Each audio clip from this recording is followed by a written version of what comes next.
சாண்டில்யனின் யவனராணி பாகம் 1 34ஆம் அத்தியாயம். உறையூர் எல்லையில். நெற்றியிலிட்ட குங்கும பொட்டினால் இளஞ்செழியனின் காதல் வெற்றியை ஒரே இரவில் தோல்வியாக மாற்றி பூவழகியின் இதயத்திலே பெரும் குமுறலையும் படைத்தலைவன் மனத்திலே வேதனையையும் கிளறிவிட்ட அழகி அல்லி யவனராணியின் கன்னத்திலே குழைந்து கிடந்த இரத்தத்தை கண்டு இந்த இரத்த பந்தத்தால் என்ன ஆபத்து நேரிடுமோ என்று கிலேசப்பட்டாலும் அந்த ஆபத்து அத்தனை துரிதமாக நெருங்கி வருமென்றோ, அதுவும் தன் வீட்டு விருந்தாளியாலேயே விளையும் என்றோ லவலேசமும் நினைக்கவில்லையாதலால் கீழே சென்றதும் நிம்மதியாகவே உறங்கினாள். ஆனால் மாடியறையில் படுத்து கிடந்த யவனராணியின் நினைப்புகள் மட்டும் பல நிகழ்ச்சிகளை எண்ணி எண்ணி சஞ்சலப்பட்டு கொண்டிருந்தன.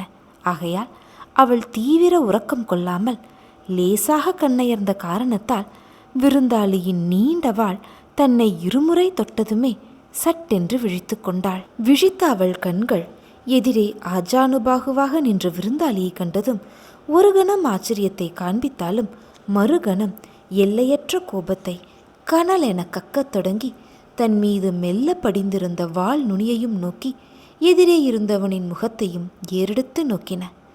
அவள் கோபத்துக்கு காரணத்தை புரிந்து கொண்ட அந்த மனிதனும் வாளை கையில் பிடித்த வண்ணமே தலை தாழ்த்தி ராணியை வணங்கி பேச வேண்டாம் என்பதற்கு அறிகுறியாக வாயையும் பொத்தி காட்டினான்.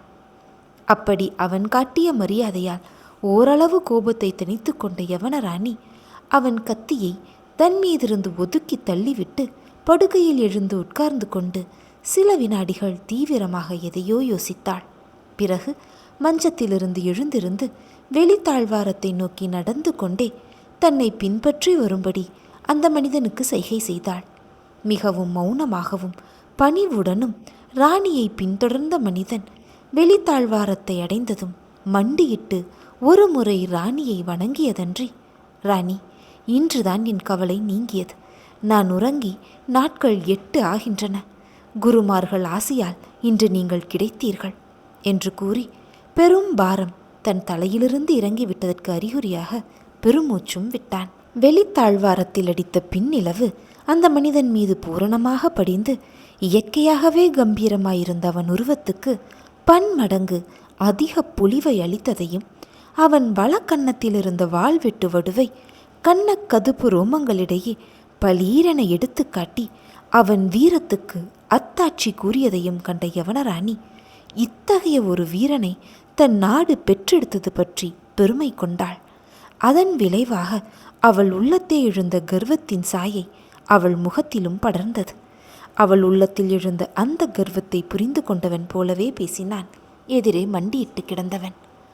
அரச குடும்பத்துக்கு பணி புரியவே யவன நாடு எங்களை பெற்றெடுத்திருக்கிறது ராணி. உங்களிடம் தனிமையில் சில விஷயங்கள் பேச வேண்டும். என் அறைக்கு செல்ல உத்தரவா, அல்லது இந்த வீட்டை விட்டு வெளியே போகலாம் என்பது ராணியின் சித்தமா என்று தலையை நிமிர்த்தாமலே வினவினான். ராணியின் இதயத்திலே கர்வத்துடன் மகிழ்ச்சியும் கலந்து கொண்டது. தனது நாட்டை எண்ணினாள், குருமார்களை எண்ணினாள், வான கணிதர்களை எண்ணினாள். அவர்கள் குறிப்பிட்ட பிற்காலத்தை நிமிஷத்துக்கு நிமிஷம் வகுத்து சரியென காட்டும் விதியின் விசித்திரத்தை எண்ணினாள். கண்கள் கனவுலகில் சஞ்சரித்தன. இதயம் அவள் பார்வையை உள்ளுக்கிழுத்து கனவு பாதையில் அழைத்து சென்று புது புது உலகங்களையும் புது புது வாழ்வின் இன்பங்களையும் காட்டியது. யவனர்களின் கைகளில் புகார் பெரும் பிரசித்தி அடைவதை அவள் கண்டாள். யவன போர்க்களங்கள் புகாரின் பெரும் கடலில் ஆடியாடி நிற்பதை கண்டாள். காவிரி அன்னை தன் பரந்த புனலை கடலில் கொட்டி யவன போர்க்களங்களுக்கு காணிக்கையளிப்பதாக நினைத்தாள். இந்த காட்சிகளாலும் இன்னும் பல பிரம்மைகளாலும் தானிருந்த இடத்தை மறந்துவிட்ட யவனராணி மண்டியிட்டு கிடந்த யவனனுக்கு நீண்ட நேரம் பதில் சொல்லாமலே இருந்தாள். பதில் சொன்ன போதும் பாதி கனவில் இருப்பது போலவே அவள் பேசினாள்.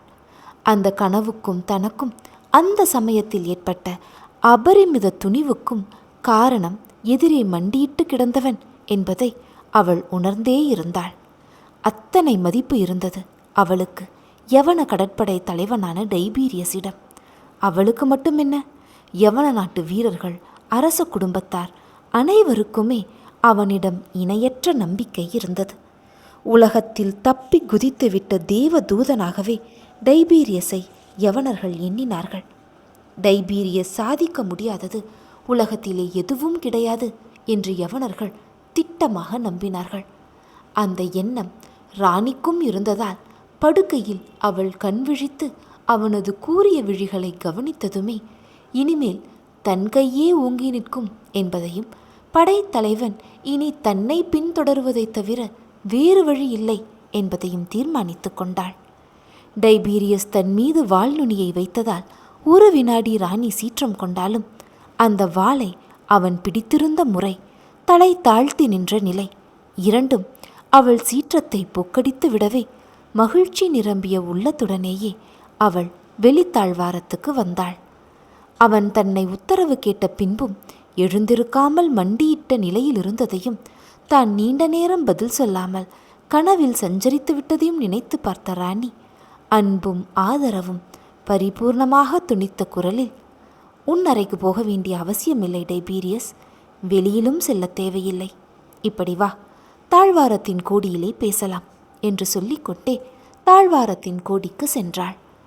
அவள் செல்ல 2 அடி எடுத்து வைத்ததுமே மண்டியிட்ட நிலையிலிருந்து எழுந்து தாழ்வார கூரையை தலையால் இடித்து விடுபவனைப் போல் மிக உயரமாக நின்ற டைபீரியஸ் அவளை மௌனமாகவே பின்பற்றி சென்று தாழ்வாரத்தின் கோடியை அடைந்த பின்பும் ஏதும் பேசாமல் ராணியின் கேள்விகளை எதிர்பார்த்து நின்றான்.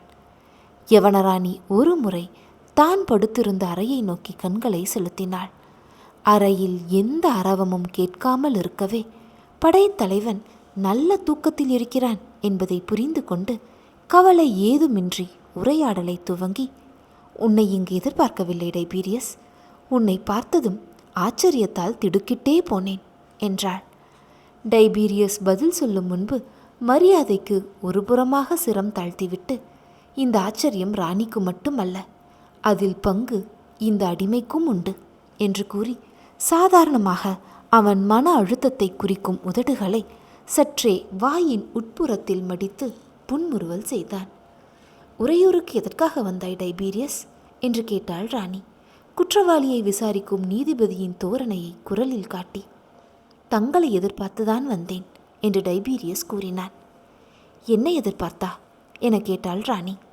ஆம் ராணி என்றான் டைபீரியஸ். நீ வீரன்தானே டைபீரியஸ் என கேட்டாள் ராணி. அதில் ராணிக்கு சந்தேகம் இருக்கிறதா என கேட்டான் டைபீரியஸ். இல்லை இல்லை, நீ வீரனாயிற்றே, சோதிடம் கற்க அவகாசம் இல்லையே, எப்பொழுது சோதிடனாக மாறினாய் என்பதற்காக கேட்டேன் என்றாள் ராணி. இதில் சோதிடம் என்ன இருக்கிறது ராணி என கேட்டான் டைபீரியஸ். என்னை எதிர்பார்த்து உறையூர் வந்ததாக சொன்னாயே டைபீரியஸ், இங்கு வருவேன் என்பது எனக்கே தெரியாதே, அப்படி இருக்க உனக்கு தெரிந்திருக்கிறதென்றால் சோதிடத்தை தவிர வேறு வழி ஏதாவது இருக்கிறதா என கேட்டாள் ராணி.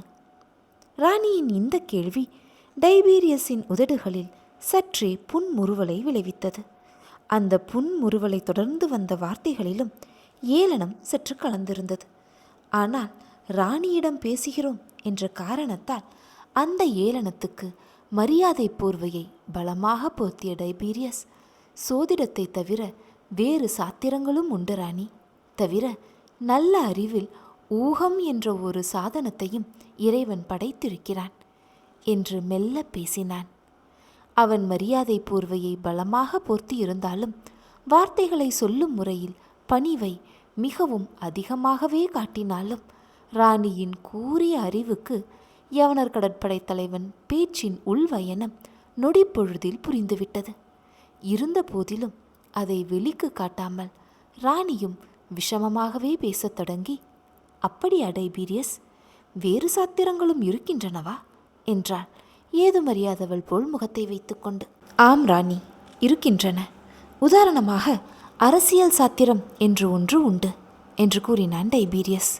ஆமாம் ஆமாம், இருக்கிறது என்றாள் ராணி. அதை தமிழ்நாட்டுக்கு உபயோகித்து பார்த்தேன் என்றான் டைபீரியஸ். எப்படி என கேட்டாள் ராணி. தாங்கள் இந்த மண்ணில் காலை வைத்தீர்கள், அன்றே இந்நாட்டு மன்னர் விபத்தில் மாண்டு இளவரசரும் மறைந்து விட்டார் என்றான் டைபீரியஸ். அப்படித்தான் கேள்விப்பட்டேன் என்றாள் ராணி. அந்த விபத்தை உண்டாக்கிய புது மன்னர் யவனர்களை ஆதரிக்க முன்வந்தார் என்றான் டைபீரியஸ்.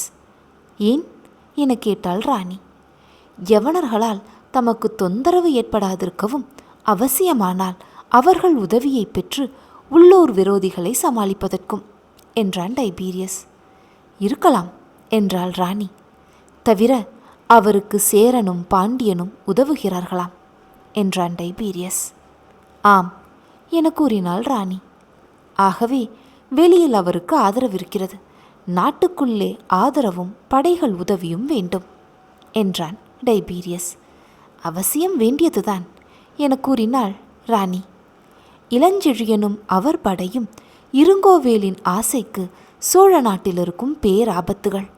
ஆகவே படைத்தலைவரையும் அவர் படையையும் அழிப்பது இருங்கோவேலின் நோக்கமாயிருக்க வேண்டும். அந்த நோக்கம் ஈடேற படைத்தலைவர் நடவடிக்கைகளை ஒற்றர்களை கொண்டு கவனிக்க தவறமாட்டார் புது மன்னர் என்றான் டைபீரியஸ்.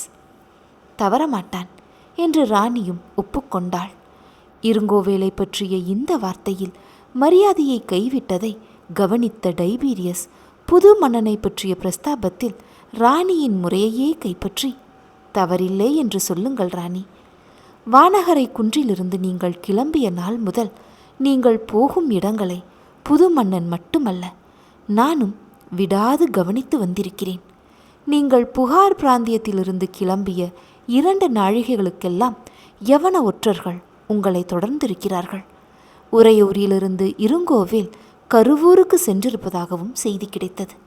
இருங்கோவேல் சாமானியமானவன் அல்ல, அவன் ஒற்றர்கள் இல்லாத இடமில்லை என்று புகாரின் கோட்டை தலைவனே சொன்னான். ஆகவே நீங்களும் கருவூர் சென்று இருங்கோவேலும் கருவூரில் இருந்தால் அவன் படைத்தலைவரை சிறை செய்து கண்டிப்பாய் உறையூர் கொண்டு வருவான் என்று ஊகித்தேன். ஊகத்தில் தவறுதல் ஒன்றுதான் என்றான் டைபீரியஸ்.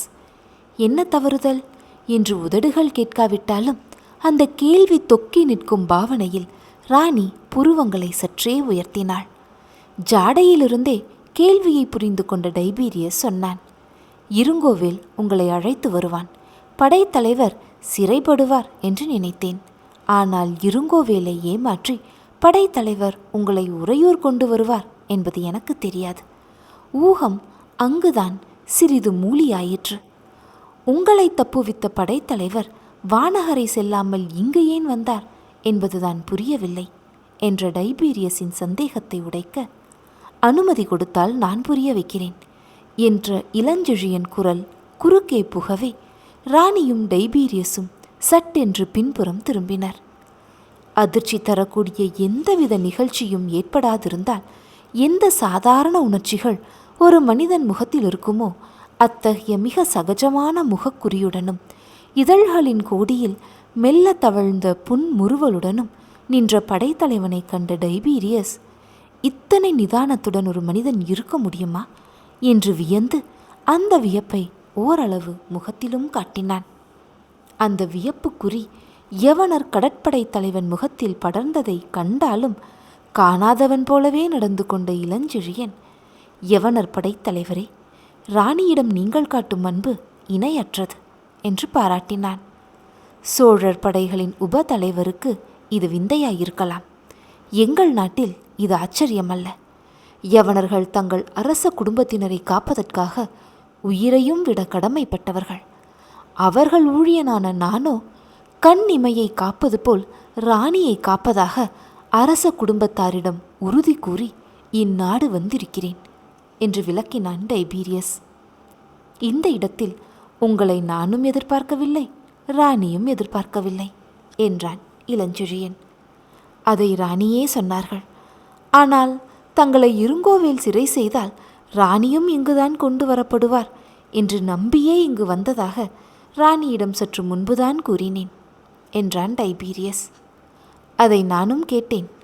தங்கள் ஊகம் சரிதான், ஆனால் அதில் ஒரே ஒரு தவறு இருக்கிறது என்று படைத்தலைவன் மெல்ல ஆரம்பித்தான். டைபீரியஸ் கண்களில் ஏதோ ஒருவித சந்தேகம் ஒரு வினாடி தோன்றி மறைந்தது. மறுபடியும் சாதாரணமாகவே கேட்டான் டைபீரியஸ். தவறா? என்ன தவறு படைத்தலைவரே என்று. இருங்கோவேல் யவனர்களின் நண்பன் என்றான் படைத்தலைவன். ஆம் என ஆமோதித்தான் டைபீரியஸ். இருந்தும் ராணியை பயமுறுத்தினான் என்றான் படைத்தலைவன். என்ன, எங்கள் ராணியையா என கேட்டான் டைபீரியஸ். ஆமாம், மரியாதை குறைவாக அவள் கைகளை பிடித்து கூட மிரட்டினான் என்றான் இளஞ்செழியன். இதை கேட்ட டைபீரியஸின் உடல் ஒரு முறை ஆடியது. யவனர்கள் ராணியை தொட்டு மிரட்டக்கூடிய ஒருவன் உலகத்தில் பிறந்திருக்க முடியும் என்று எப்பொழுதும் நம்பாத டைபீரியஸின் கண்களில் இயற்கையாக உள்ள சாந்தம் மறைந்து கோபம் ஜுவாலையாக எரிந்தது. அந்த ஜுவாலையை மேலும் விசிறிவிட, அது மட்டுமல்ல யவனர் படைத்தலைவரே, ராணியை தூக்கி போவதும் அவனது நோக்கம். ராணி புத்தர் சிலையை திருகி பாதாளப்படிகளில் இறங்கிய போது அவளை தொடர 4 வீரர்களையும் ஏவினான் என்று சொல்லி கொண்டு போன படைத்தலைவனை இடைமறித்த யவனராணி, அது உங்களுக்கு எப்படி தெரியும் படைத்தலைவரே என்று ஆச்சரியத்துடன் கேட்டாள். இளஞ்செழியன் மெல்ல புன்முறுவல் கூட்டினான். ராணி, நீ கதவைத்தான் தாளிட்டாயே தவிர சாளரம் திறந்துதானே இருந்தது. சாளரத்தின் வழியாக வெளியே வந்துவிட்டால் கூடத்தின் சாளரத்தை அணுகுவது பிரமாதம் அல்லவே. டைபீரியஸ் மட்டும்தான் உன்னை கண்ணிமை போல் காக்கிறான் என்று நினைக்காதே ராணி. அதற்கு சோழர் படைகளின் உபதலைவனும் இருக்கிறான். நீ படுக்கையை விட்டு எழுந்த போதும் மற்றவர் அறைகளை வெளியில் தாழிட்ட போதும் விழித்து கொண்டுதான் இருந்தேன். நீ வெளியில் சென்றதும் உன்னை தொடருவதற்காக சாளரத்தின் வழியாக தோட்டத்தில் இறங்கினேன். அங்கிருந்து கூடத்தின் சாளரத்துக்கு வர நினைத்தேன். ஆனால் அதற்கு அவசியமில்லாமல் போயிற்று. இருங்கோவில் தோட்டத்தில் சேர நாட்டு உடையில் இருந்த ஒருவனிடம் பேசிக்கொண்டிருந்தான். நான் உற்று கேட்டேன். புத்தர் சிலையை இயக்கும்போது கூடத்தில் இருப்பது ஆபத்து என்றும், மேல் பலகனி தாழ்வாரத்தில் மறைந்திருந்தால் சிலை சுழன்று நின்றதும் அங்கிருந்து கூடத்தில் இறங்கி செல்லலாம் என்றும் சேர வீரன் சொன்னான். ஆனால் சுரங்கப்பாதையில் நுழைய வேறு வழியும் இருப்பதாகவும் அந்த ரகசியம் எனக்கு தெரியும் என்றும் அவன் கூறினான். எப்படியாவது உன்னை உறையூர் கொண்டு வந்துவிட்டால் ஏராளமான பொன்னும் பதவியும் அளிப்பதாக இருங்கோவேல் அவனுக்கு ஆசை காட்டவே அதற்கான சகல ஏற்பாடுகளும் முடிந்து விட்டதாக சேரநாட்டு வீரன் குதூகலத்துடன் பதில் கூறினான். இருட்டில் அந்த வீரன் முகத்தை என்னால் பார்க்க முடியவில்லை. பேசிய சிறிது நேரத்திற்குள் அவன் தோட்டத்தில் நடந்து சென்று மரக்கூட்டத்தில் மறைந்து விட்டான். நான் அவனை தொடர முடியவில்லை. அவன் சொல்லியபடி கூடத்தின் பலகனிக்கு வந்தேன். ராணி, நீ புத்தர் சிலையை இயக்கியதைக் கண்டேன். அது ஆயுத சாலையாக வெடித்ததைக் கண்டேன். கீழே கல் நகர்ந்து படிகள் ஓடியதையும் நீ அவற்றில் இறங்கி சென்றதையும் கண்டேன். நானும் பலகனியிலிருந்து இறங்கி கூடத்துக்கு வந்து ஓசைப்படாமல் உன்னை தொடர்ந்தேன். பிறகு நடந்தவை உனக்கே தெரியும் ராணி என்றான் இளஞ்செழியன். இந்த கதையை கேட்ட டைபீரியஸ் இளஞ்செழியனையும் நோக்கி ராணியையும் நோக்கினான். மீதி கதையை ராணியே கூறினாள்.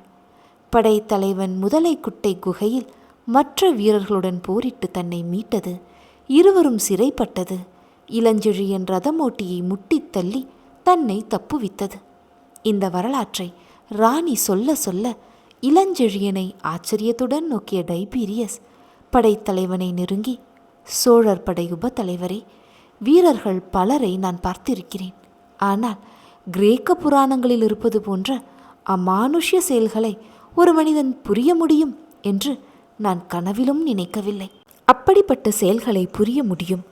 புராண வரலாறு பொய்க்கதை அல்ல என்பதை நிரூபிக்க நீரொருவர் இருக்கிறீர் என்று பாராட்டி அவன் 2 கரங்களையும் தன் கரங்களால் பிடித்து கொண்டான். அந்த 2 வீரர்களும் ஒருவர் கரங்களை மற்றொருவர் பிடித்து கொண்டதைக் கண்ட ராணியின் கண்களில் ஆனந்த பாஷ்பம் துளிர்ப்பதற்கான அறிகுறி மெல்ல தோன்றியது.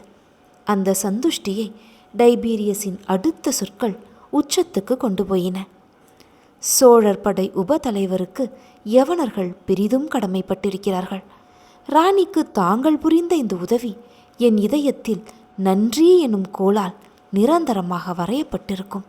சமயம் வரும்போது இந்த உதவிக்கு பிரதி உதவியை டைபீரியஸ் செய்ய தவறமாட்டான் என்று கூறிய டைபீரியஸ் அடுத்தபடி நடக்க வேண்டியதென்ன என்று படைத்தலைவனையே கேட்டான். புகார் செல்ல வேண்டும் என்றான் படைத்தலைவன். சரி, புறப்படுங்கள் என்றான் டைபீரியஸ். இருங்கோவேலின் வீரர்கள் இத்தனை நேரம் நான் தப்பியதை அறிந்து கொண்டிருப்பார்கள், எங்களை தேடுவார்கள் என்றான் இளஞ்செழியன். அதை பற்றி கவலை வேண்டாம் படைத்தலைவரே. உங்கள் இருவரையும் இங்கிருந்து புகார் கொண்டு போய் சேர்ப்பது என் கடமை. நான் சோழ நாட்டில் எந்த இடத்திலும் உலாவ, எதையும் செய்ய சோழ நாட்டு பேரமைச்சரே அதிகார ஓலை எழுதி கொடுத்திருக்கிறார். அதை இதோ வைத்திருக்கிறேன். நீங்கள் இருவரும் இளைப்பாருங்கள், சற்று நேரத்தில் வருகிறேன் என்று கூறி ஓலை இருக்கும் இடத்தை குறிப்பிட கச்சையையும் இருமுறை தட்டி தட்டி காட்டிவிட்டு அந்த வீட்டை விட்டு சென்றான் டைபீரியஸ். அவன் சென்றதும் அல்லியை எழுப்பிய இளஞ்செழியன், அல்லி, உன் விருந்தாளி எங்கள் நண்பர்தான், உங்களுக்கு எப்படி அவரை தெரியும் என்று விசாரித்தான். தந்தை புகாரிலிருந்து இங்கு வரும்போது வழியில் அவர் ரதத்தில் இரிசு முறிந்துவிட்டது. இந்த யவன வீரரும் இங்கு வந்து கொண்டிருந்தாராம். தந்தையின் நிராதரவான நிலையை பார்த்து தமது ரதத்தில் ஏற்றி கொண்டு வந்தார். வந்த அன்றிலிருந்து எங்களுடன் தான் இருக்கிறார் என்றாள் அல்லி. வந்து எத்தனை நாளாயிற்று என கேட்டான் இளஞ்செழியன். 2 நாட்கள்தான் என்றாள் அல்லி. சரி, உன் தந்தை எங்கே என கேட்டான் இளஞ்செழியன். 2 நாட்களாக அரண்மனையில் ராக்காவல் காவற்படைக்கு தந்தைதானே தலைவர் என்றாள் அல்லி. ஆமாம் ஆமாம் என்று ஆமோதித்த இளஞ்செழியன் புறப்படுவதற்கு வேண்டிய ஆயத்தங்களை செய்து கொண்டு அல்லியிடம் விடை பெற்றுக் கொள்வதற்கும் டைபீரியஸ் வீட்டு வாயிலில் பெரும் திரை சீலைகளால் மூடப்பட்ட இரட்டை புரவி வண்டியை கொண்டு வந்து நிறுத்துவதற்கும் நேரம் சரியாக இருந்தது. மூடு வண்டிக்குள் ராணியையும் இளஞ்செழியனையும் மறைத்த டைபீரியஸ் தானே வண்டியை ஓட்டத் தொடங்கி புரவிகளை தூண்டினான். புரவிகள் கனவேகத்தில் கிளம்பி உறையூரின் எல்லைப்புற விடுதிகளை தாண்டி புகார் செல்லும் பெரும் சாலையில் பறந்தது. விடிவதற்குள் உறையூர் எல்லையை தாண்டிவிட்டால் பிறகு பயம் இல்லை என்று கூறிய டைபீரியஸ் புரவிகளை காற்று வேகத்தில் இயக்கினான். அந்த வேகத்தில் வந்த மூடு வண்டி எல்லைப்புறத்தில் கடைப்பகுதியில் சட்டென்று நின்றது. எல்லைப்புறத்தில் அந்த நேரத்தில் காவல் அதிகமாக இருக்காது என்று எண்ணிய டைபீரியஸ் 10-15 குதிரை வீரர்கள் திடீரென வண்டியை தடுத்து நிறுத்தவே அந்த காவலுக்கு காரணம் என்னவாயிருக்கும் என்று சிந்தித்தான். அதிக சிந்தனைக்கு இடம் கொடுத்தால் சந்தேகத்துக்கு இடம் ஏற்படும் என்ற காரணத்தால் வெறுப்பை காட்டும் முறையில் புருவத்தை சுளித்ததன்றி மிகவும் அதிகாரமான குரலில், இந்த வண்டியை தடுக்க யார் அதிகாரம் அளித்தது உனக்கு என்றும் கேட்டான். பதிலுக்கு வண்டியை வளைத்து கொண்ட வீரர்களின் தலைவன் பலமாக நகைத்தான். அதை கண்டு டைபீரியஸ் மிகவும் சீற்றம் கொள்வதைப் போல் அபிநயித்து, வீணாக நகைக்காதே, என்னிடம் பேரமைச்சரின் அதிகார ஓலை இருக்கிறது, இதோ என்று கூறியதன்றி ஓலையை எடுக்க கையையும் கச்சையிடம் கொண்டு போனான். காவலர் தலைவனோ வண்டியை வளைத்து கொண்ட வீரர்களோ பேரமைச்சர் ஓலையை பற்றியோ டைபீரியஸின் மிரட்டலை பற்றியோ லட்சியம் செய்ததாக தெரியவில்லை. பலமான ஒரு கை சரேலென வண்டித்திரையை கிழித்தது. இதோ இருக்கிறான், இதோ இருக்கிறாள் என்று கூவினான் ஒரு வீரன். அடுத்த வினாடி டைபீரியஸின் மார்பை 4-5 வாட்கள் தடவின. காவலர் தலைவன் பேய் சிரிப்பாக சிரித்து கொண்டே தயை தாட்சண்யமின்றி வண்டிக்கு பின்புறம் வந்து குதிரையிலிருந்து கீழே குதித்து பின்புற திரை சீலையை தூக்கி உள்ளே தலையை நுழைத்து இறங்கு என்று அதட்டியதோடு நில்லாமல் மட்டு மரியாதையின்றி பலவந்தமாக ராணியின் கையையும் பற்றி இழுத்தான்.